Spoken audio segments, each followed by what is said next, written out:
Fala galera, tudo bem? Professor Belinati na área aqui para trabalhar com vocês. Fisiologia do sistema respiratório, certo? Então, vamos lá. Sistema respiratório é aquele sistema que, obviamente, a gente usa para a realização das nossas trocas gasosas. Então, destaque aí, ó, para trocas gasosas. Mas para que a gente troca gases, minha gente? Tem que saber isso também não só para o vestibular, como também para a sua vida. A gente troca gases, né, para que esta atividade metabólica aqui embaixo seja possível. A gente está representando ali, ó, a equação simplificada da respiração celular aeróbica. O que a gente está fazendo ali naquela atividade? A gente está pegando uma molécula orgânica, no caso aqui, né, uma hexose, vou representar como sendo a fórmula molecular da glicose. A gente tem aqui o oxigênio que a gente pode obter da atmosfera ou o oxigênio que a gente pode obter da água. E aí a gente vai liberar de volta, né, para o ambiente o CO2, pode ser para a própria atmosfera ou pode ser para a água. Água metabólica, essa água aqui, que pode ser eliminada do corpo ou pode ser aproveitada em qualquer outra atividade que o corpo precise. E o trifosfato de adenosina, né? O ATP, a famosa moeda energética da célula. Então, a respiração celular, que é essa atividade metabólica que a gente está simplificando aqui em cima, é uma atividade de produção de ATP pela célula. Cuidado para não dizer que é uma atividade de produção de energia. Então, não é atividade de produção de energia. O que tem de errado nessa frase aqui? É que você não está produzindo. A energia está sendo apenas liberada. Tá? Você não produz energia, eu não produzo energia, nem o Sol produz energia. Toda essa energia é apenas transformada. Então, essa energia estava contida lá na molécula de glicose e durante a atividade metabólica aqui, você acaba liberando para as atividades do seu corpo como um todo. Beleza? Vamos trocar de slide aqui. A respiração celular, portanto, perceba que eu adicionei o termo celular ali em cima. A respiração celular, como a gente acabou de mostrar, pode ocorrer via processo aeróbio. Quando a gente fala que a respiração celular ocorre via processo aeróbio, qual está o papel do oxigênio? O oxigênio é o aceptor final de elétrons. Este é o papel do oxigênio. Ele é o aceptor final. Elétrons que serão retirados da molécula de glicose e que serão colocados em conjunto com esse oxigênio. Então, se a gente marcar esse hidrogênio aqui da molécula de glicose, a gente vai descobrir que esse hidrogênio vai estar presente lá no final, na molécula de água. Assim como esse oxigênio que está entrando aqui, ó, como aceptor final de elétrons, também será o oxigênio que eu vou encontrar na molécula de água. Importante porque algumas questões de ecologia vão questionar, né, para onde vai o oxigênio que você inspirou. O oxigênio que você inspirou vai ser liberado na forma de água. Não vai ser liberado na forma de CO2. Esse oxigênio que está aqui no CO2 é o oxigênio que está originalmente na molécula de glicose. Tá? Então, não existe, na verdade, uma conversão de oxigênio em CO2. O que existe é uma substituição do oxigênio que estava na atmosfera pelo CO2 que você vai liberar. Só que cada um desses átomos aí tem um destino diferente. Quando a gente olha para a equação de baixo agora e fala que é um processo anaeróbio, ou seja, um processo que eu estou fazendo a atividade sem o oxigênio como aceptor final de elétrons, o que eu vou ter que dizer, né, para o meu examinador, o que eu vou ter que saber? Quem é o aceptor final de elétrons do momento? Então, o aceptor final de elétrons do momento pode ser esse cara aqui, pode ser o enxofre. Ele é um possível aceptor final de elétrons. Como é que eu sei que ele está atuando como aceptor final de elétrons? Porque ele vai estar presente onde eu encontraria o oxigênio numa equação aeróbica. Então, ele vai formar ali, ó, ao invés de formar água, ele vai formar o H2S, que é equivalente à água. O oxigênio e o enxofre têm mais ou menos a mesma condição de eletronegatividade, eletroafinidade, e eles se juntam com o hidrogênio da molécula de glicose. Quem mais poderia tomar o lugar aqui do oxigênio? Eu poderia aqui ter, de repente, um elemento como o nitrato, tá? Quando a gente fala da reação, da formação da cadeia do ciclo do nitrogênio, lá nas aulas de ecologia, que a gente tem, né, as bactérias anaeróbicas atuando ali na conversão de nitrito em nitrato, a gente está falando, então, de uma atividade em que este cara aqui, o nitrato, ele vai atuar como aceptor final de elétrons. Maravilha? Cuidado para não confundir o processo anaeróbico com o processo de fermentação. Processo anaeróbico é diferente do processo de fermentação. Qual é a diferença? A diferença é a seguinte: é que no processo de fermentação, você não vai utilizar nem o oxigênio, nem o enxofre, nem os elementos com nitrogênio para serem aceptores finais de elétron.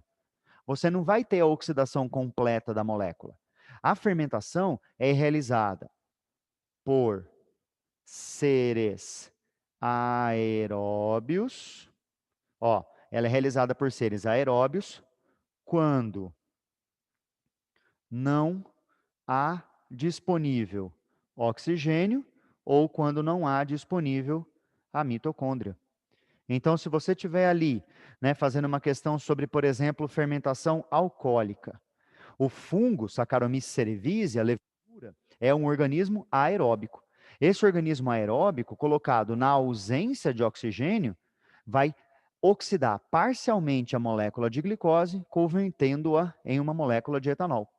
Se eu colocar esse fungo na presença de oxigênio, ele passa a realizar agora a atividade do processo aeróbio.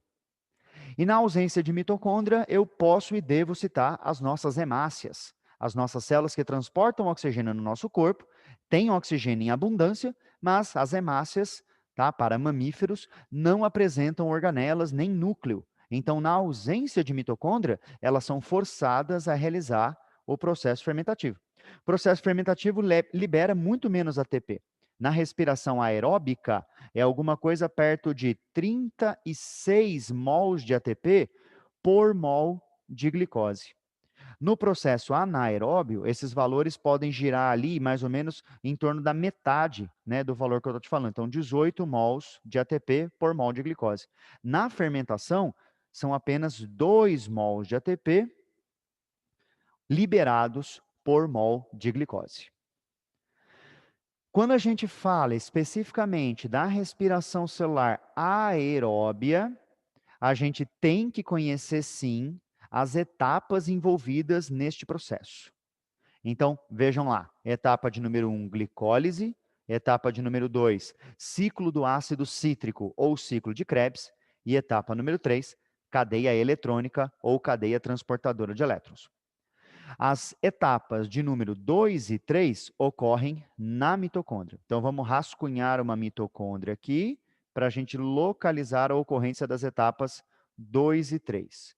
Então, aqui, ó, já desenhei a membrana externa, estou desenhando agora a membrana interna, e aí o ciclo de Krebs ocorre na matriz mitocondrial. A matriz mitocondrial é esse espaço aqui, ó, tá? Então, esse espaço, matriz mitocondrial, como se fosse, entre aspas, o citoplasma da mitocôndria, é onde eu espero a ocorrência do ciclo de Krebs.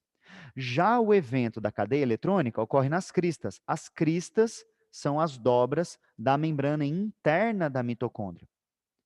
E quando eu observo a glicólise ocorrendo no hialoplasma quer dizer fora da mitocôndria. Então é por isso que a gente tem que saber sobre a fermentação. Quando a gente fala de fermentação, a única etapa dessas três que ocorre é a primeira. Então a etapa da glicólise é a única etapa que ocorre na fermentação. Por que que as demais etapas não vão ocorrer?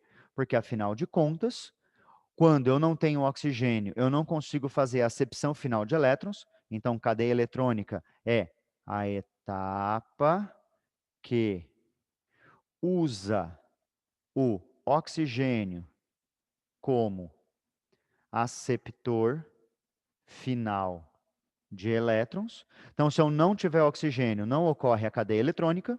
E se não ocorrer a cadeia eletrônica, todas as etapas mitocondriais, todos os produtos mitocondriais vão se acumulando e as atividades do ciclo de Krebs ficam interrompidas. Então, não tendo oxigênio, eu sou forçado a executar tarefas apenas fora da mitocôndria, que é a glicólise, e se não tiver a própria mitocôndria, eu sou obrigado, então, a realizar, obviamente, somente a glicólise. Tranquilo? Vamos passar adiante, então, vamos voltar para a ideia das trocas gasosas. Né? Gastamos um tempo aqui falando de respiração celular, e agora a gente vai para a fisiologia como um todo, o funcionamento do sistema com os seus respectivos órgãos. Então, trocas gasosas.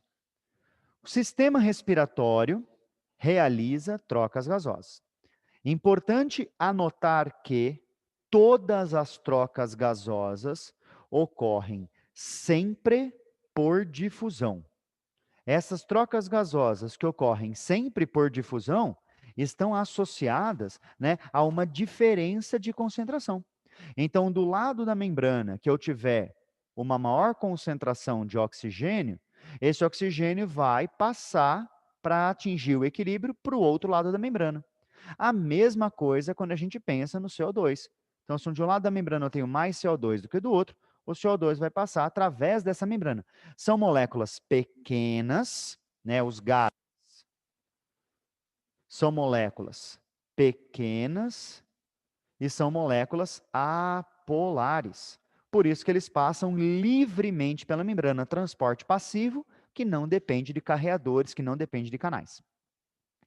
Essa difusão ocorre nas células da pele, que a gente chama de respiração cutânea, ocorre nas células das brânquias, respiração branquial, ocorre nas células dos pulmões, respiração pulmonar, e existe um outro sistema de trocas gasosas para além do cutâneo, do branquial e do pulmonar, que é a troca gasosa traqueal.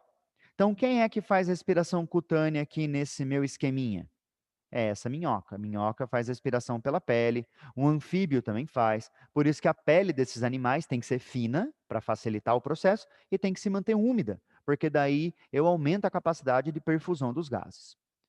Quem é que está fazendo respiração branquial aqui nesse meu esquema? É esse peixinho. Esse peixe que aqui está faz trocas gasosas, obviamente, em ambiente aquático. Então, ó, troca gasosa pela pele é para realizar por animais terrestres, eu estou trocando gases com a atmosfera. Respiração branquial, eu estou trocando gases com a água. O cachorrinho que está bem aqui, este cãozinho que está bem aqui, está fazendo trocas gasosas também com a atmosfera. E aí, por último, esse inseto, esse representante do grupo dos artrópodes, está aqui com a sua respiração traqueal, para mostrar para a gente que também eu faço trocas com a atmosfera, só que, diferente de todas as outras que eu apresentei aqui para vocês, diferente da respiração cutânea, respiração branquial e respiração pulmonar, essa respiração traqueal é a única que oferece oxigênio diretamente para todas as células do corpo do bicho. Então, nessa respiração traqueal, não há transporte de gases pelo sistema circulatório. Então, a oferta de gases é direto para cada uma das células que demanda o oxigênio. Tudo bem? Isso aumenta a velocidade de oxigenação e isso permite entre os insetos exatamente a capacidade de voo, porque eles são, né, rapidamente oxigenados. Próximo slidezinho, eu vou comparar agora alguns grupos com alguns esquemas para a gente entender melhor alguns detalhezinhos, tudo bem?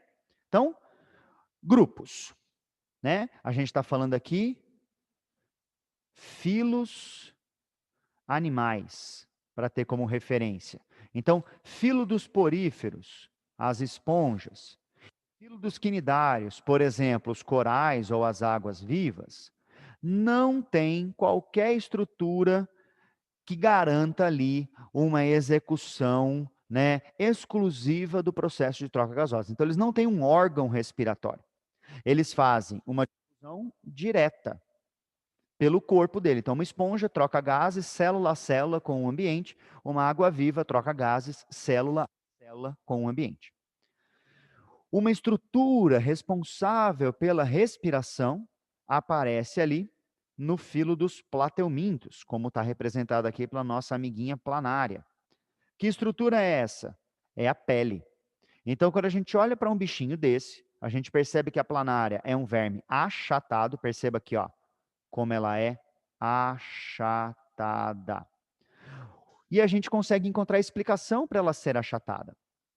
É que os gases apresentam uma perfusão, uma capacidade de penetrar nos tecidos da ordem de 1 milímetro.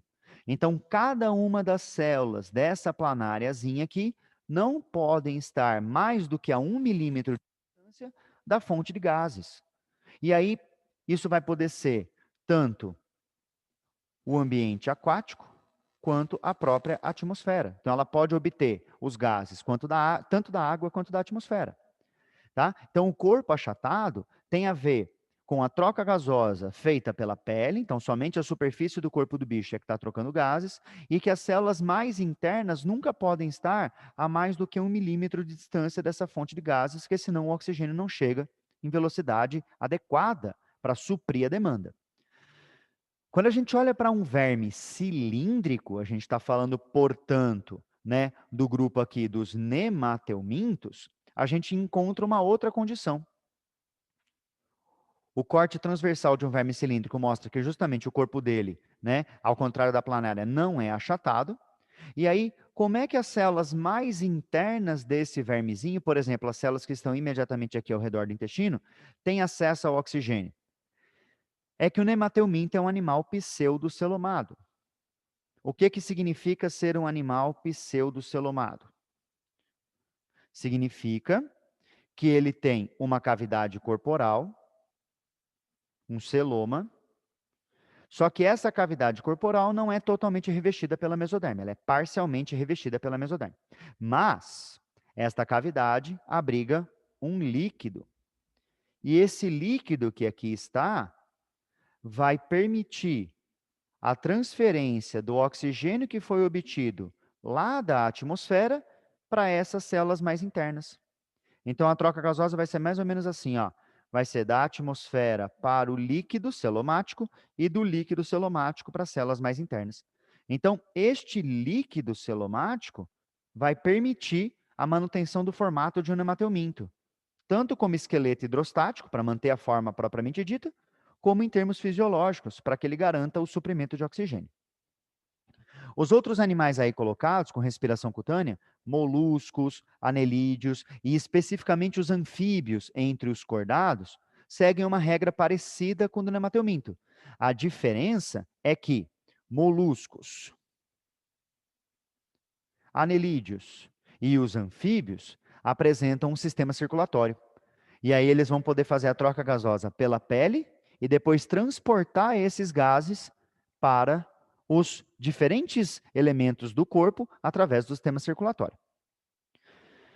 Nesse próximo slide, eu destaco agora com vocês a respiração realizada através de projeções corporais e vaginações corporais, denominadas brânquias.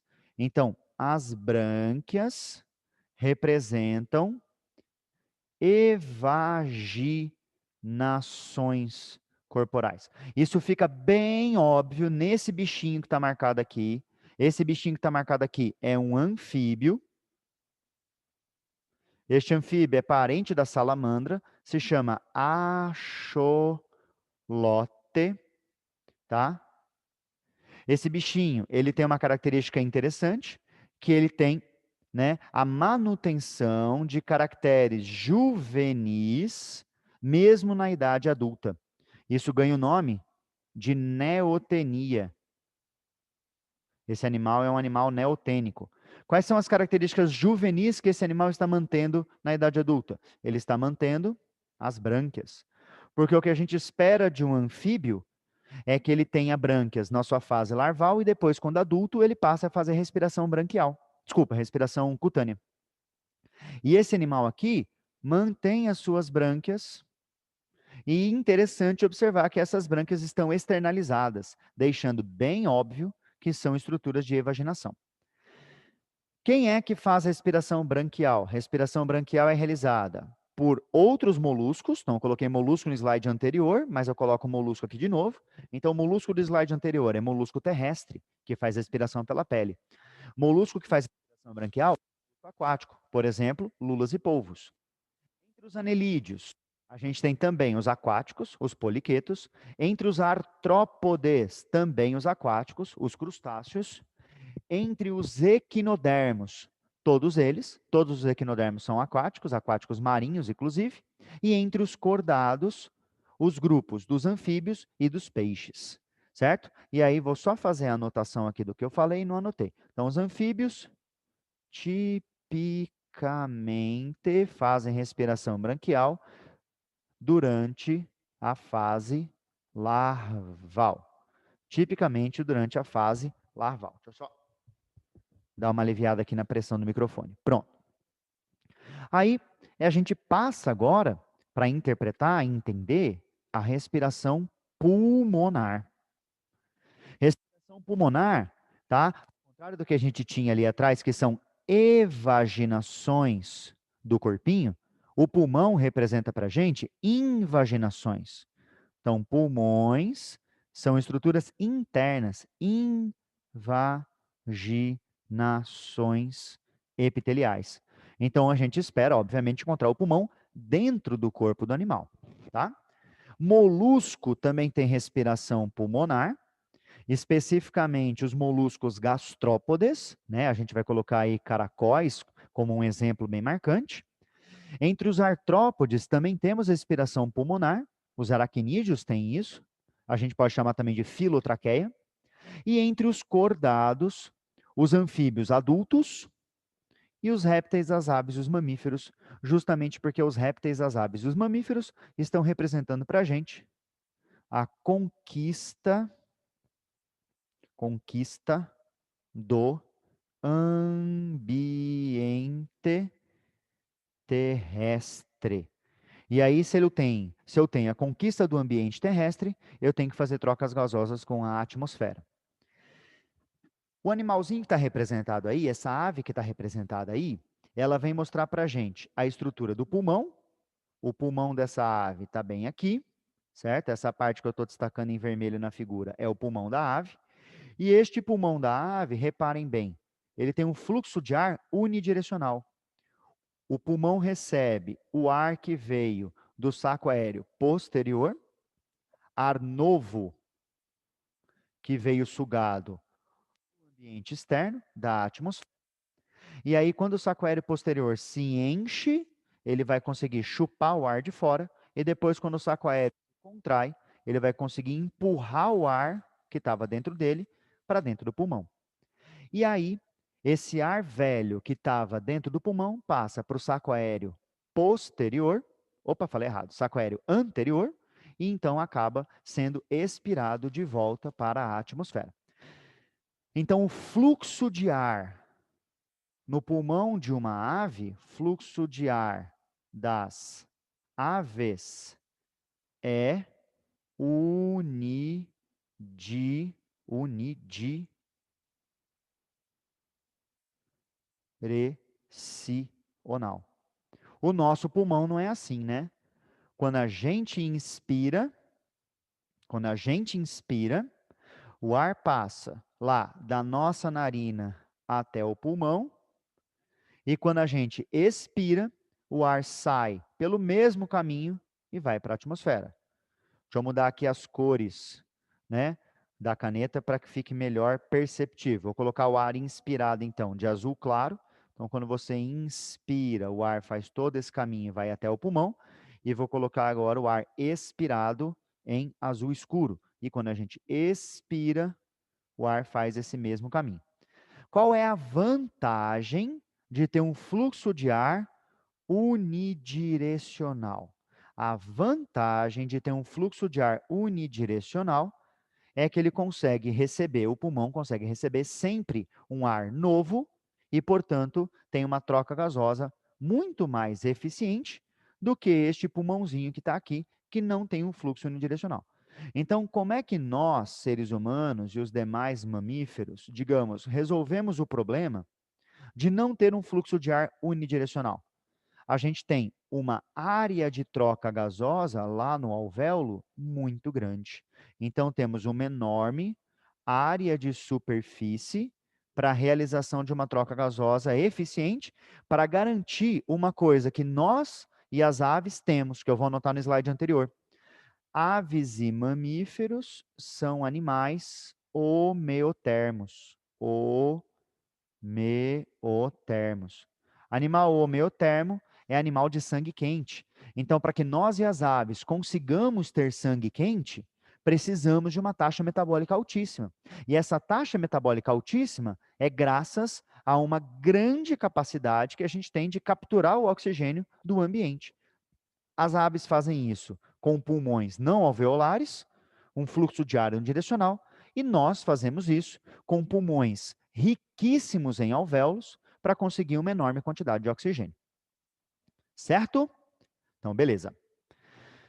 Tem aí o esquema de um ser humano mostrando vias de passagem do ar. Então, toda vez que a gente inspira, né, o ar vai passar primeiro pela nossa narina, depois ele passa pelo nosso seio nasal. Na sequência, esse ar vai para a região da faringe. Lembrando que a gente já viu faringe em sistema digestório. Então, é um caminho comum de sistema respiratório e sistema digestório. Aí, esse ar vai passar pela região da epiglote. E aí, ele vai atingir a laringe. Depois, passa pela traqueia. Na sequência, chega aos brônquios, aos bronquíolos e, finalmente, aos alvéolos. E no momento da expiração, é só você contar de 9 até 1. Então, vai ser alvéolo, bronquíolo, brônquio, traqueia, laringe, epiglote, faringe, seio nasal e narina. Função de cada um deles, a gente vai ver de pouquinho em pouquinho. O que eu quero agora, no próximo slide, é entender o funcionamento desse amiguinho aqui. Primeiro de tudo, primeira coisa que a gente tem que saber, que o diafragma é um músculo estriado esquelético. Músculo estriado esquelético é um músculo de contração rápida, forte e voluntária. Você pode não estar pensando na sua respiração nesse momento, porém ela está acontecendo mesmo assim. Só que, quando você quer falar ou quando você quer soprar a velhinha do seu bolo de aniversário, você controla a sua musculatura respiratória. A sua musculatura respiratória não é apenas a musculatura diafragmática, certo? Envolve também musculatura como, por exemplo, aqui, ó, o esternocleidomastoide, que vai levantar a caixa torácica, os próprios músculos, né, da região da costela, tá? E todos eles são voluntários. Você controla a hora que você quiser. O automatismo deles deriva do bulbo, região do sistema nervoso central. A gente vai ter um momento para colocar isso também em voga. Tá certo? Então, deixa eu passar aqui. Mecânica da ventilação. Quando você quer inspirar, quando você quer puxar o ar de fora e jogá-lo para dentro do seu corpinho, o que é que você tem que fazer? Né? Para você inspirar, você tem que abaixar o seu diafragma e você tem que elevar a sua caixa torácica. O abaixamento do diafragma e a elevação da caixa torácica dependem do processo de contração. Então, abaixar o diafragma acontece quando o diafragma sofre contração. Elevar a caixa torácica ou simplesmente o tórax também depende de contração. Contração da musculatura da costela externa. Quando você quer expirar, então você quer pegar esse ar, você quer jogar esse ar para fora, você pode simplesmente relaxar a musculatura. Então, a expiração pode ser simplesmente por relaxamento da musculatura. Então, aqui, ó, relaxar o diafragma. Mas você pode querer expirar com força. Quando você quer expirar com força, aí você contrai a musculatura reto-abdominal, aquela musculatura lá que quem é muito fortão tem os gominhos marcados, certo? E aí você vai ter também que relaxar o tórax. Tem musculatura na caixa torácica também para abaixar, tem, né, os músculos internos. Mas normalmente você contrai, você gera esforço mecânico para inspirar e para expirar você apenas relaxa. Próximo slidezinho. Respirando agora no repouso, durante essa aula que eu estou dando para vocês, ou durante essa aula que você está assistindo, você fica trocando com a atmosfera apenas meio litro de ar, que é o que a gente chama de volume corrente. Certo? O volume corrente é aquele volume do dia a dia, a maior parte das suas inspirações e expirações fazem com que você parta ali de mais ou menos 2.300 mililitros de volume interno do seu pulmão para mais ou menos 2.800 do seu volume interno. O que interessa é que essa variação aqui é da ordem de meio litro, de 500 mililitros. Quando você inspira profundamente, aí você consegue atingir ali uma capacidade interna de quase 6.000 ml, de quase 6 litros. A gente chama isso de volume de reserva inspiratório.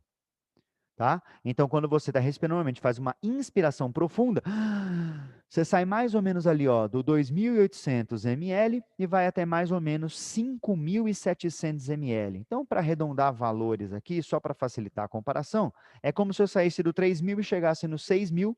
Então, esse volume de reserva inspiratória é de mais ou menos 3.000 ml. E aí, se você expirar profundamente, olha que legal, a variação não é assim tão grande. Quando você expira profundamente, você sai mais ou menos ali, ó, do 2.000, 2.300 e vai até mais ou menos o 1.000, 1.200.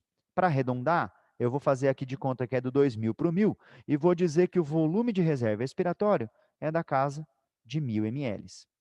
E tem um volume chamado de residual, tá vendo aí? O que é esse volume residual? É o volume que fica sempre dentro do nosso sistema respiratório, que a gente nunca consegue tirar. E esse volume residual é o ar que resta nas estruturas que não podem se fechar. Então, o alvéolo não se fecha por completo, bronquíolo, bronquitraqueia, por causa da estrutura da cartilagem, também não se fecha por completo. Então, esse ar que resta no interior de alvéolos, até o interior da nossa traqueia, tem mais ou menos ali 1 litro, né, de volume final, é o que a gente chama de volume residual.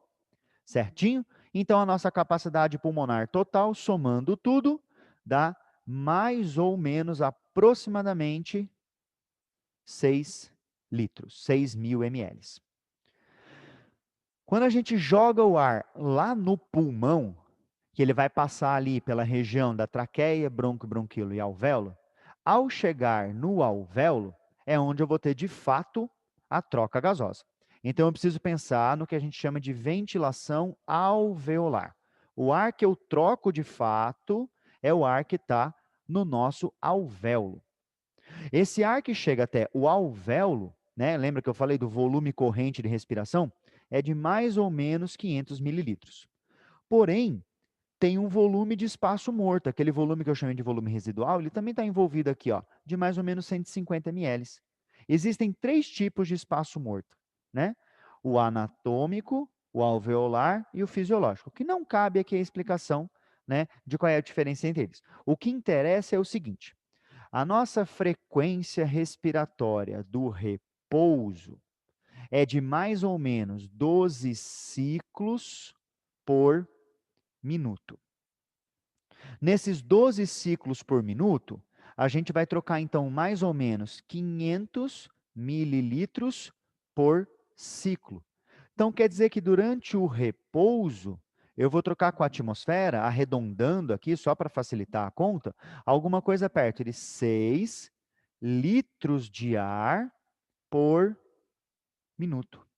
6 litros de ar por minuto, né? 12 ciclos, cada ciclo meio litro, e, portanto, 6 litros de ar por minuto. Quando você faz uma atividade física, você entra em atividade, né, aeróbica, por exemplo, concorda que a sua frequência respiratória aumenta? Ela vai aumentar para mais ou menos uns 20 ciclos por minuto. Quando você aumenta essa frequência, concorda que você vai conseguir atingir uma troca gasosa mais volumosa? Um volume de ar que chega até o seu pulmão maior? Vamos falar disso então já já. Vamos fazer o caminho até lá? Vamos fazer o caminho até lá. Então, estou inspirando. O ar está entrando pelas minhas vias aéreas superiores. Vias aéreas superiores são essas que estão marcadas aqui dentro desse quadradinho, que inclui narina e seio nasal.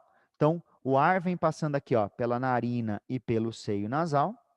E quando o ar passa pela narina e pelo seio nasal, vai ter a filtração realizada pelas vibriças e vai ter o aquecimento e umidificação realizado pela vascularização sanguínea da região e vai ter também a percepção olfativa.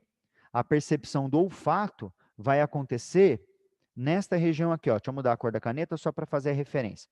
Então, a percepção olfativa vai acontecer nesta região aqui, ó, na região do epitélio olfatório, tá? Então, toda vez que você inspira, você filtra o ar, você aquece, umidifica e também sente o cheiro, certo? Quando você está mastigando alguma coisa, já percebeu que você também sente o cheiro daquilo que você está comendo? Por quê? Moléculas voláteis do alimento que você ingeriu saem lá da região da boca e atravessam ali pelo espaço entre a orofaringe e a nasofaringe e conseguem agora chegar até os seios nasais e estimular a região do epitélio olfatório. Isso só não vai acontecer se, por exemplo, você estiver resfriado e aí com o seio nasal tomado aqui de catarro, você, portanto, diminui a sua percepção olfativa. Se você tiver então com essas vias aéreas obstruídas, você pode utilizar a sua boca para respirar. A boca é uma via alternativa importante de inspiração e expiração. Problemas. O ar que entra pela boca não é filtrado, então a boca não filtra, a boca não aquece e a boca não umidifica o ar. Porém, tem uma vantagem. A boca oferece um maior volume de ar que você está capturando. Então, se você quer bocejar, o que é o bocejo? É uma capacidade que você tem que ter de capturar grande volume de oxigênio, que o seu corpo está entrando num estado ali de redução, né, de processo metabólico. Então, a boca, oferecendo um grande volume de ar de uma vez só, pode ali ser uma importante via de oxigenação para o seu corpinho. Seguinte, vamos passar agora, né, para uma outra parte das vias aéreas superiores, que é a região da faringe. Então, a gente continua falando de via aérea superior, só que agora eu desci um pouquinho mais e eu estou falando de faringe. Faringe é essa estruturazinha que está aí no quadradinho, tá? A faringe tem a região da nasofaringe e da orofaringe. Nasofaringe é a faringe da cavidade nasal, orofaringe é a faringe da cavidade oral, certo? E ainda tem a região lá embaixo, que tem ali a proximidade com a laringe, que se chama hipofaringe, tá? É um caminho, então, para o ar acessar as vias aéreas um pouco mais baixas, certo? Chamadas, não à toa, de vias aéreas inferiores. Então, tudo que a gente falou bem aqui eram as vias aéreas superiores. Vou apagar isso aí, era só para te lembrar. O que a gente está falando agora, né, são as vias aéreas inferiores, certo? Vias aéreas inferiores, aí no quadradinho para vocês, a gente está falando da região da laringe. Laringe é essa parte aqui que está vibrando enquanto eu falo, né? Na laringe a gente tem as pregas vocais. A gente vai falar aqui de uma importante atividade na fonação, na produção do som da fala. E na região da laringe, temos também glote e epiglote. Aí eu preciso aumentar a imagem para que a gente enxergue bonitinho glote e epiglote. Esta cartilagenzinha aqui virada para cima é a nossa epiglote. E esse buraquinho aqui, ó, que dá acesso à via aérea, a laringe propriamente dita, é a glote. Então, vamos marcar isso? Vamos marcar isso. Então, pegar a minha caneta preta aqui, vou marcar essa estrutura aqui, ó, como sendo a epiglote, e esse espacinho aqui como sendo exatamente a região da glote. A epiglote é uma cartilagem flexível, que quando eu estou respirando, ela está nessa posição. Então, essa epiglote que está aqui em repouso, ela está liberando o acesso para a região da laringe. Laringe, onde eu estou escrevendo a letra L ali no seu slide. O que tem do outro lado da laringe, que eu vou escrever com a letra E? É o esôfago. Então, quando eu estou respirando ou falando, que nem agora, a minha epiglote está nessa posição e eu tenho a possibilidade do ar passar tanto para a laringe quanto para o esôfago. Por que o ar não vai para o esôfago? Porque é na laringe que a gente vai ter a diferença de pressão. É da laringe que vai vir ali a diferença de pressão do pulmão, que vai chupar o ar de fora. Maravilha? E aí eu vou conectar com a traqueia já já. Quando a gente deglute, quando a gente engole, a nossa epiglote tem que abaixar e tampar a região da glote. Então, o alimento, quando está passando aqui, ele empurra a epiglote para baixo, tampa a região da laringe e o alimento escorrega obrigatoriamente para a região do esôfago. Perfeito. Então, chegamos agora à traqueia. Traqueia tem aqui, ó, os anéis cartilaginosos que a compõem, anéis estes, que garantem a manutenção da traqueia sempre aberta, e a traqueia tem por dentro um revestimento de epitélio ciliado mucoso. Epitélio ciliado mucoso, vamos lembrar que é um epitélio pseudo estratificado, certo? Esse epitélio ciliado mucoso consegue pegar as partículas de sujeira que, por acaso, passaram pelas suas vibriças nasais e atingiram aqui as vias aéreas inferiores, vai grudar nessas partículas de sujeira e vai movimentar os cílios para cima. Então, os cílios têm um movimento ascendente. Eles vão movimentar-se para cima e vão tentar empurrar a sujeira para fora. Onde é que essa sujeira vai cair? Essa sujeira vai cair aqui, ó, subindo todo esse caminho, ela vai cair aqui na região da glote. Quando a sujeira cai lá na região da glote, qual é a consequência? A gente vai ter o pigarrozinho se formando aqui.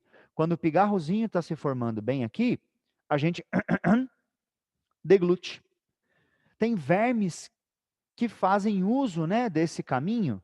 Quais vermes saem lá das vias aéreas e são deglutidos, né, na formação desse pigarrinho? São os vermes causadores da lombriga, o Ascaris lumbricoides, e os vermes causadores do amarelão, o Necator americanus e o Ancylostoma duodenale. Né? Eles estão na corrente sanguínea, perfuram o alvéolo, vão atingir ali, ó, bronquíolo, brônquio, traqueia, laringe, e vão ser deglutidos e vão finalizar o seu ciclo de vida. Massa. Essa traqueia faz conexão com a região dos brônquios. Perceba que a traqueia é uma só e que os brônquios são dois. Né? Temos aí na esquematização o brônquio direito e o brônquio esquerdo. Os brônquios ainda têm cartilagem. Os brônquios ainda têm cartilagem. Porém, os bronquíolos não têm mais cartilagem. Quando a gente observa pessoas que têm dificuldade respiratória, essa dificuldade respiratória dessas pessoas tem a ver justamente com a inflamação dos bronquíolos, o que a gente pode chamar de bronquiolite. Né? Essa inflamação dos bronquíolos vai fazer com que haja uma dificuldade de esvaziamento do ar que estava no alvéolo. Por quê? Quando você observa o corte de um bronquíolo aqui, de uma pessoa que está saudável, uma pessoa que está com saúde, ele é mais ou menos assim. Tem esse espaço interno aqui, que eu chamo de luz, tá? E essa espessura de parede. Quando essa pessoa está em crise respiratória, ela tem inflamação, ele inflama tanto para fora, ele fica maior um pouquinho, quanto inflama para dentro. Toda a parede se espessa, então você tem um espessamento da parede. Como ele não tem cartilagem para mantê-lo aberto, ao espessar-se assim totalmente, olha o que que diminui? Diminui a luz de passagem do ar. Então existe aqui uma resistência de passagem do ar, e aí você pode precisar utilizar, por exemplo, a adrenalina, porque a adrenalina é um broncodilatador. Ou alguma substância análoga da adrenalina que vem naquelas bombinhas que você vai puxar e aí você vai fazer também a broncodilatação. Legal, né? E aí a gente chega finalmente na estrutura dos alvéolos. Então a gente está na parte mais íntima do pulmão agora, falando de cada uma dessas bolsinhas que se projetam a partir de cada um dos bronquíolos. Então, cada bronquíolo tem vários alvéolos associados a ele. Por exemplo, este bronquíolo aqui, ó, tem 1, 2, 3, 4, 5, vários alvéolos associados a ele. Cada um desses alvéolos é o local específico em que a troca gasosa será realizada. Então, a troca gasosa, também denominada hematose, acontece lá em nível alveolar. Perceba uma coisa bacana que eu coloquei nessa imagem para vocês. Esta arteríola é um vaso sanguíneo que, neste momento, se afasta do coração. Por isso que ela se chama arteríola. O sangue está correndo aqui, ó, do coração para o alvéolo. Só que esta arteríola carrega sangue venoso. E aí no retorno, olha que bacana, o sangue está retornando por uma vênula. A vênula é o vaso sanguíneo que retorna ao coração. Só que esse vaso sanguíneo que está retornando ao coração está carregando sangue arterial. Então, esse sangue aqui agora está voltando para a circulação como arterial. Então, a artéria na circulação pulmonar carrega sangue venoso e veia na circulação pulmonar carrega sangue arterial. É o inverso do que você esperaria em relação à nomenclatura. Maravilha? Essa troca gasosa que está aí apresentada, eu destaco aqui para vocês. Então, o sangue venoso é o sangue que está chegando ao alvéolo. O alvéolo é essa bolsinha que está bem aqui, isso é um alvéolo pulmonar, certo? Toda essa estrutura bem aqui, ó, é um alvéolo pulmonar, perfeito? E aí, do outro lado, a gente tem o sangue que está saindo. E qual é a diferença do sangue venoso para o sangue arterial? A diferença do sangue venoso para o sangue arterial são as pressões parciais de oxigênio e CO2. Então, vamos observar. A pressão parcial de oxigênio do sangue que está chegando ao alvéolo é de 40 milímetros de mercúrio.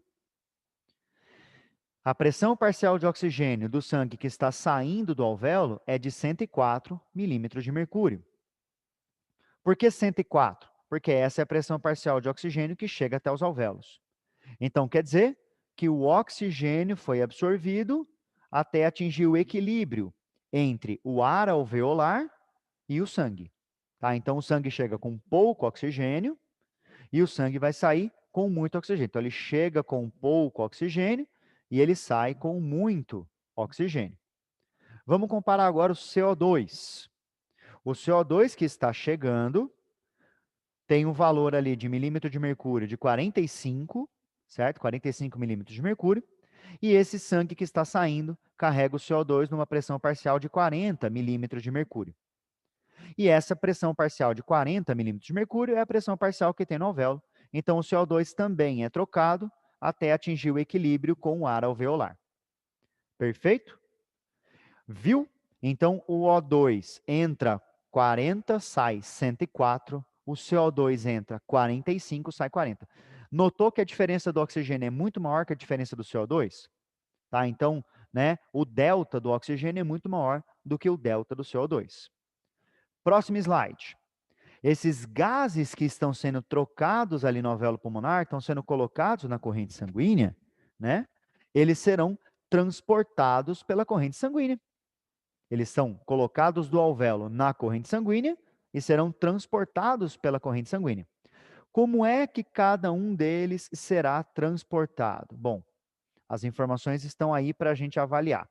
Então, notem que o oxigênio vai ser transportado em uma parcela muito pequena pelo plasma e quase sua totalidade ligada à hemoglobina, formando a oxihemoglobina. Não tem esse hífen aí, nem o H no começo da hemoglobina, mas eu estou destacando o que é que está constituindo aí. Tudo bem? O dióxido de carbono também se liga com a hemoglobina. Mais ou menos 25% dele se liga com a hemoglobina, formando a carbaminohemoglobina. Formei a carbaminohemoglobina ali, certo? Eu estou transportando mais ou menos 1/4 de todo o CO2. Uma pequena parcela dele, equivalente à do oxigênio, vai também dissolvida na água do plasma, e a maior parte do CO2 vai ser transportada na forma de íon bicarbonato. Íon bicarbonato.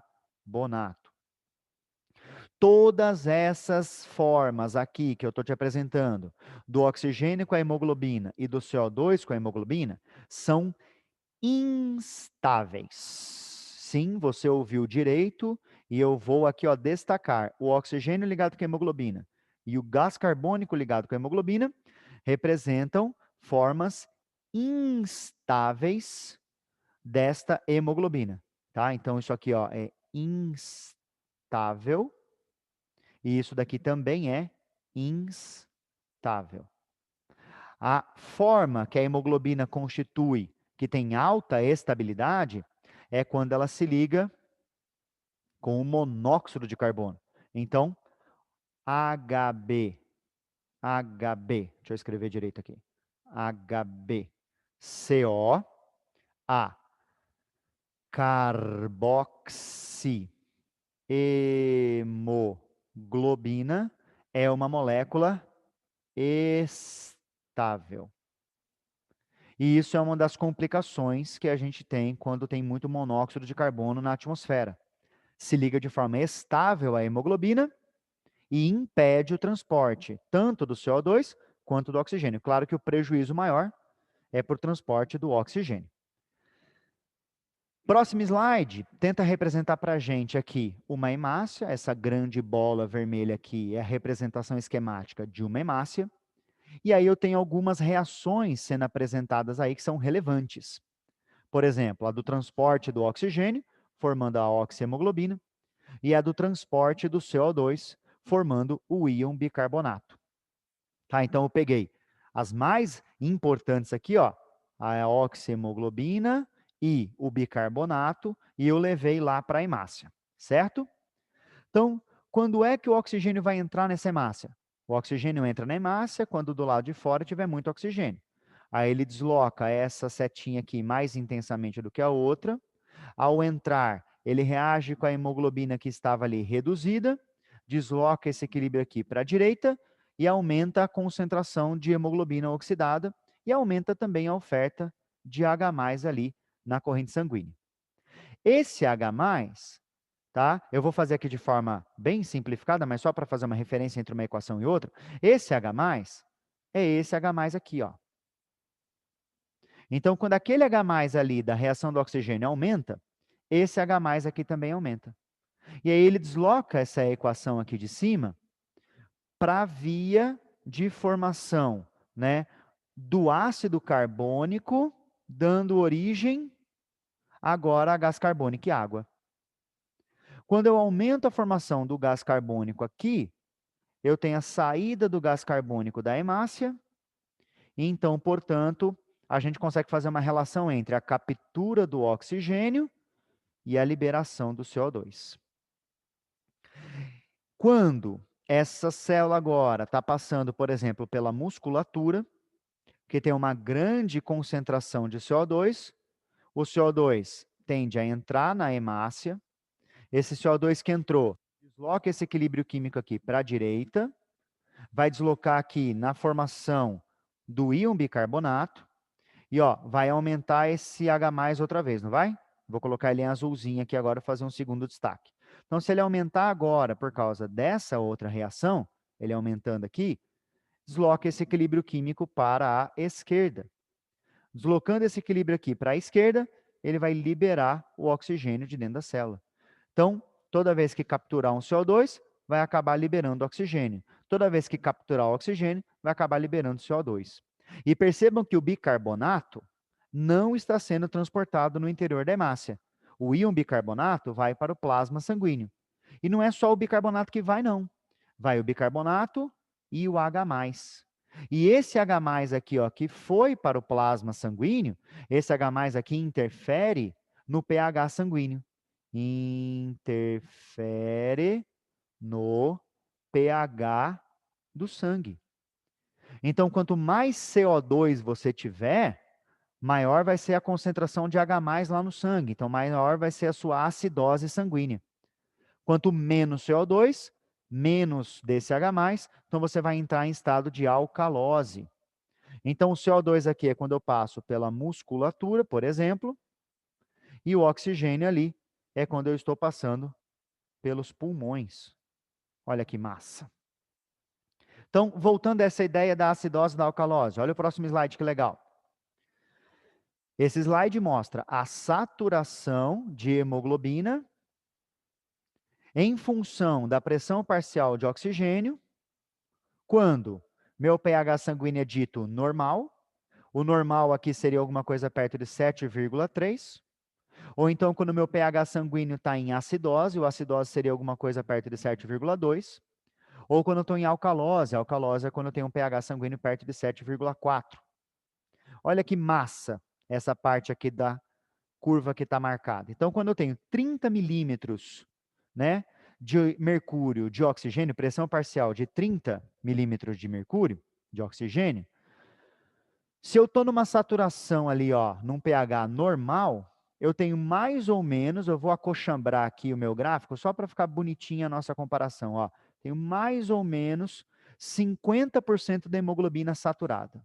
Então, aqui, ó, foi aqui que a minha, né, plotação de dados apareceu, certo? Então, mais ou menos metade da minha hemoglobina está tomada pelo oxigênio, quando a pressão parcial de oxigênio é igual a 30 milímetros de mercúrio. Se eu entrar em acidose, olha só, a saturação da hemoglobina diminui. Se eu entrar em alcalose, a saturação da hemoglobina aumenta. O que isso quer dizer? Neste ponto aqui, quer dizer que eu tenho a hemoglobina agora com menor afinidade. Porque eu tenho a mesma oferta de oxigênio, mas menos oxigênio está ligado à hemoglobina, ou seja, a hemoglobina está menos afim. E lá em cima, eu tenho maior afinidade. Maior afinidade. Certo?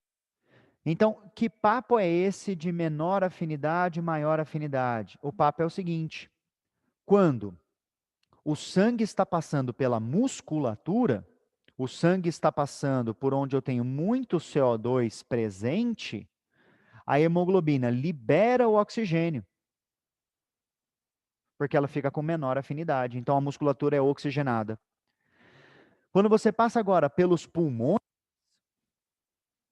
onde você vai perder o CO2, portanto, né, a presença de CO2 será menor, o que acontece? A hemoglobina vai capturar o oxigênio. Ela captura o oxigênio. Então, olha que massa. Passando pela musculatura, o sangue vai estar mais ácido, porque recebe mais CO2, então o meu sangue libera oxigênio. Passando pelos pulmões, meu sangue vai estar mais alcalino, porque eu estou liberando o CO2, então eu capturo o oxigênio. Bonitinho, né?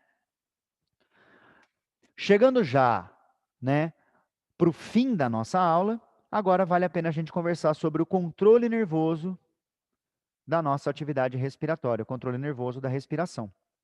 Controle nervoso da respiração. Lembra que eu falei que era musculatura voluntária, que você não precisa se preocupar, que ele é automatizado? É feito pelo chamado centro respiratório. O centro respiratório está localizado no bulbo, O bulbo é uma parte do encéfalo e o encéfalo está presente no sistema nervoso central, certo? O encéfalo aqui protegido pelo crânio. No encéfalo a gente tem cérebro, cerebelo, mesencéfalo, ponte e bulbo. O bulbo é que contém o centro respiratório, que controla não só a frequência respiratória, mas também um bulbo controla a frequência cardíaca. Vamos falar da respiratória. Então, o pH sanguíneo dito normal ou ideal faz com que você tenha uma frequência respiratória da casa de 12 ciclos por minuto. Se você entrar em acidose, a sua frequência respiratória aumenta. Frequência respiratória que era de 12 ciclos por minuto, passa para uma frequência respiratória de 20 ciclos por minuto. Então quer dizer que você aumentou a sua frequência respiratória quando você estava em acidose. Então o que é que causa a acidose? Vamos lá, o que é que causa a acidose? Quando você começa a fazer um exercício físico intenso ou quando você sofre uma asfixia. Então você prendeu a respiração ou teve a respiração prendida ou presa, você não libera o CO2 fica preso, então você entra em acidose. Então o que é acidose? É excesso de CO2. Quando você tem excesso de CO2? Quando você se exercita muito ou quando você é impedido de eliminar o CO2. E aí você excita o centro respiratório, você tem uma excitação do centro respiratório, e é por isso que a sua frequência respiratória aumenta. Maravilha? Olha do outro lado. Quando é que você entra em alcalose? Você entra em alcalose quando você está dormindo, quando você dorme, ou você entra em alcalose quando você força uma respiração muito intensa, quando você hiperventila forçosamente. A sua frequência respiratória, então, né, vai cair ali para um valor de, por exemplo, 8 ciclos por minuto. Então, você inibiu o seu centro respiratório, você promoveu uma inibição do centro respiratório, tá? E você entrou em alcalose porque você tinha pouquíssimo CO2 na sua corrente sanguínea. Então, metabolismo estava muito baixo, por isso que você tinha pouquíssimo CO2, ou então você inspirou e expirou muito rapidamente, hiperventilou forçosamente e entrou em alcalose. Então, qual é a ideia? Olha que massa, presta atenção. Qual é a ideia do aumento da frequência respiratória?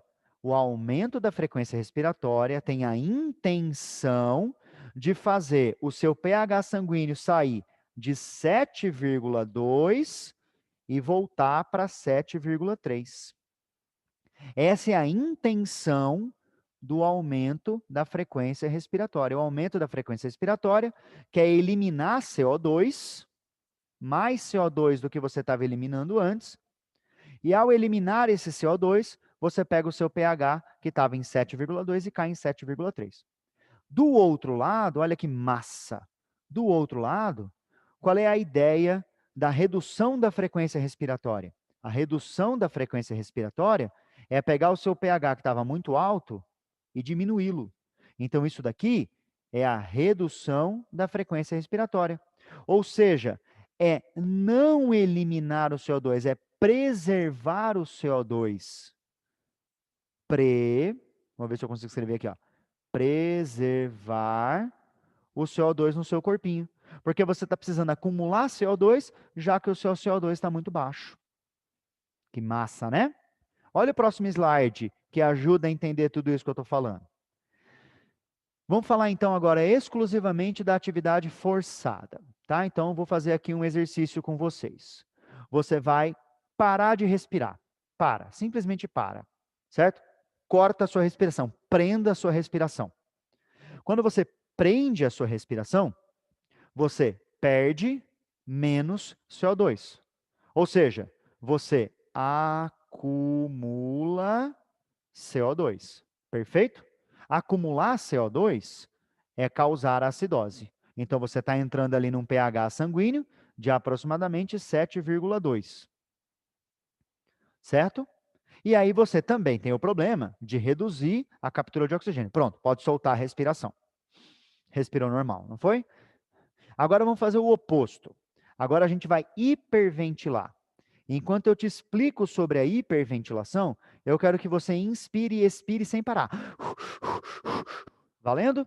Então, durante a sua hiperventilação, você perde mais CO2, certo? Você, então, elimina.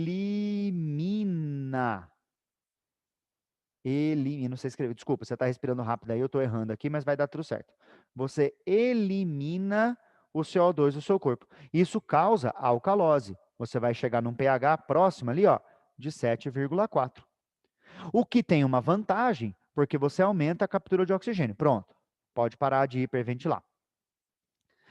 Bacana que, percebeu que quando você estava prendendo a respiração, né, que eu pedi na primeira parte, para você prender a respiração, né, você ficou com uma vontade gigantesca de respirar? O que é que te causa essa vontade gigantesca de respirar? É a acidose. Quanto maior a acidose sanguínea, maior a excitação do bulbo para fazer você respirar. Quando você hiperventila, se você hiperventilou direitinho, bem intensamente, a hora que eu pedir para você parar de hiperventilar, você até para de respirar. Você fica um tempo sem respirar. Por quê? Porque você está inibindo a atividade do centro respiratório. Isso caiu na UERJ de 2016, uma questão que eu preciso trazer o gráfico aqui para você entender como é que isso funciona e dos perigos que isso tem. Porque algumas pessoas fazem isso para ganhar ali competições de quem fica mais tempo sem respirar. Se você está fazendo isso fora da piscina, tudo bem. Se você está fazendo isso dentro da piscina, corremos um risco grave. Olha o gráfico então. Questão da UERJ 2016. Ó, eu estou fazendo aqui um mergulho normal. Eu estou respirando normalmente. Essa minha linha cinza aqui, ó, é o nível de oxigênio. E aí, quando eu mergulho, meu nível de oxigênio diminui. Lógico, porque eu não estou respirando. Eu saí do mergulho, voltei a respirar, meu oxigênio subiu para o nível normal. Legal? O que me fez voltar para a superfície? O que me fez ter vontade de respirar de novo? Foi o nível de CO2. Então, antes do meu mergulho, meu nível de CO2 estava baixinho. A hora que eu mergulhei, eu parei de respirar, meu CO2 foi ficando acumulado e eu atingi essa linhazinha tracejada aqui. Tá vendo a linhazinha tracejada? É a minha necessidade urgente de respirar. Então, estou sentindo muita vontade de respirar, até que eu consigo sair da água, respiro de novo e a minha quantidade de CO2 diminui. Então, perceba, né? Vamos tentar anotar pH sanguíneo aqui, ó. pH sanguíneo. Meu pH sanguíneo aqui, eu estava respirando normal, então ele está 7,3. Meu pH sanguíneo aqui aumentou, necessidade urgente de respirar, eu estou em acidose. Eu estou num pH sanguíneo aqui, provavelmente de 7,2. E aí, quando eu volto para o normal, meu pH sanguíneo é de novo 7,3. Certo? Então, foi a acidose que me deu a vontade de respirar. Olha para o lado aqui, ó, mergulho após hiperventilação.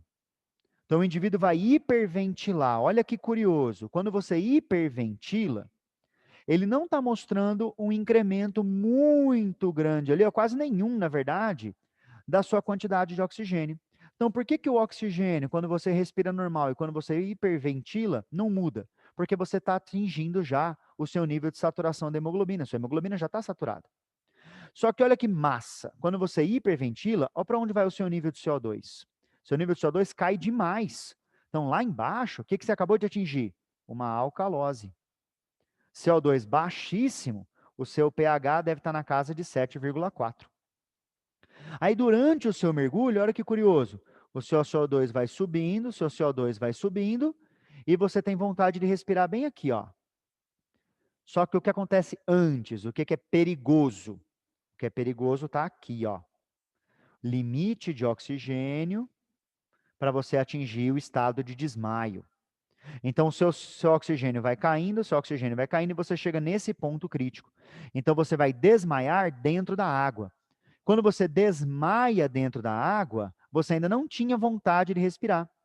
Né? O tempo aqui, ó, o tempo está correndo para a direita, tempo. Então, não deu ainda vontade de respirar. Então, você está embaixo da água. E você nem percebe, você simplesmente desmaia embaixo da água. Desmaiou. Quando você desmaia, Isso daqui, ó, lembra que eu falei que era automatizado? Então, isso aqui, ó, funciona quando? Funciona quando? Funciona quando você está dormindo, funciona quando você dorme, funciona quando você está desmaiado e funciona quando você está prestando atenção em alguma outra coisa, né? Funciona no automático. Isso daqui é automático. Ele só não está ativo quando você controla a sua respiração. Então, desmaiou debaixo da água, você inala água. Ao inalar a água, obviamente, você vai morrer afogado, tá? Então, cuidado com essa brincadeira. Próximo slide. Efeito da altitude na sua respiração. Estamos chegando bem no finalzinho já. Já deu 1h12 de aula, certo? Já quero concluir aqui com vocês. Então, efeito da altitude. Quando você está, por exemplo, ao nível do mar, você está, por exemplo, na região, né, do litoral da Bahia, você está em Salvador, Bahia, você está no nível do mar, a sua pressão de oxigênio é de 760, perdão, milímetros de mercúrio, sua pressão atmosférica, desculpa, enquanto que a sua pressão parcial de oxigênio é de 159 milímetros de mercúrio. Quando você vai para 3.000, 6.000, 9.000 metros de altitude, o que vai diminuindo? A pressão atmosférica vai diminuindo. O que diminui junto? A oferta de oxigênio, certo? Então, a gente pode falar aqui, ó, você está, de repente, na região de Cusco, no Peru, 3.000, um pouquinho mais metros de altitude, ou então você está aqui, ó, em um avião de voo comercial. Lá em Cusco, Peru, você sente falta de ar, não sente? E por que durante o voo de avião, que está entre 9.000 e 12.000 metros de altitude, você não sente tanto assim se está com uma pressão parcial de oxigênio menor ainda? Então vamos entender algumas coisas, certo? Quando eu estou em elevada altitude e eu tenho baixa pressão parcial de oxigênio, eu vou precisar capturar mais oxigênio da atmosfera. Para capturar mais oxigênio da atmosfera, eu ativo quimiorreceptores, receptores químicos de vasos sanguíneos, como a aorta e carótida, e aí eu promovo aumento da frequência respiratória e eu promovo aumento da frequência cardíaca. O aumento da frequência respiratória e o aumento da frequência cardíaca servem para eu passar mais ar pelo pulmão e passar mais sangue pelo alvéolo. Quanto mais ar passar pelo pulmão e mais sangue passar pelo alvéolo, maior será a captura de oxigênio. Porém, só você está respirando assim, ofegante lá. Você olha para as pessoas que já estão ali há pelo menos 1, 2 semanas, todas essas pessoas estão respirando normal. Então, como é que no longo prazo a gente resolve a redução da pressão parcial de oxigênio? No longo prazo, a gente produz um hormônio chamado eritropoietina. Esse hormônio é produzido pelos nossos rins, e este hormônio tem como responsabilidade aumentar a quantidade de hemácia, então aumenta a produção de hemácias na medula óssea vermelha. Então, uma pessoa que mora lá em Cusco, uma pessoa que mora em La Paz, na Bolívia, por exemplo, tem mais hemácia por milímetro cúbico do que eu e você, que estamos aqui, imagino eu, na região de Brasília, né? Eu estou em Brasília. Tudo bem? E aí, por que no avião você não fica nem ofegante e por que piloto de avião também não tem assim tantas hemácias a mais do que nós, né? Não pilotos de avião? Porque o avião tem a sua cabine pressurizada. A cabine pressurizada do avião é para fazer com que você tenha uma, né, disponibilidade de oxigênio semelhante àquela que você teria entre 0 e 3.000 metros de altitude, ou seja, alguma coisa entre 150 e 110 milímetros de mercúrio de pressão parcial de oxigênio. Show de bola, né? Por isso que quando perde-se a pressão na cabine do avião, as máscaras de oxigênio caem, né, automaticamente ali da região sobre a sua cabeça. E por fim, finalizando nossa aulinha de hoje, eu trouxe aqui, ó, uma imagenzinha linda e maravilhosa para você, minha amiga e meu amigo fumante, para você praticante do tabagismo. Esse daqui, à esquerda, é o meu pulmão, e esse aqui, à direita, é o seu pulmão. Eu não fumo e você fuma. Né? Os nossos pulmões ficam assim diferentes. Aí você fala, ah, mas eu não tenho, né? O meu pulmão exposto, o meu pulmão está dentro do meu tórax e ninguém está vendo, deixa ele feio. O problema não é só o pulmão ficar feio. O problema é você sofrer de enfisema. E eu me preocupo com você.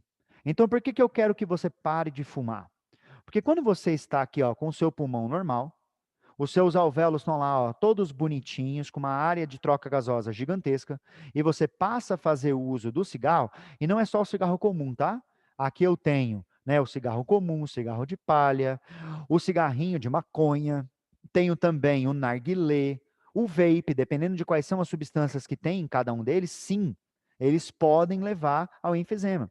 Então, substâncias tóxicas, fuligem, levam a processo de degradação da parede aqui dos alvéolos, diminuindo a superfície total de trocas gasosas, levando ao que a gente chama de enfisema. O enfisema é a perda desse limite entre essas paredes dos alvéolos, a redução, então, da área útil de troca gasosa, e que faz com que você, fumante, ao ter uma menor área para trocas gasosas, tenha uma menor oxigenação do seu sangue.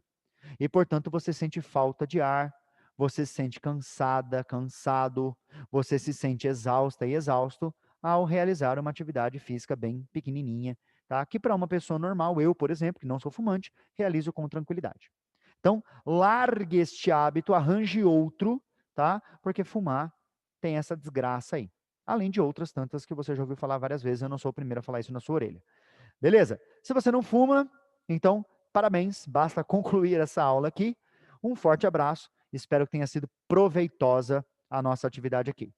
Beijo, tchau.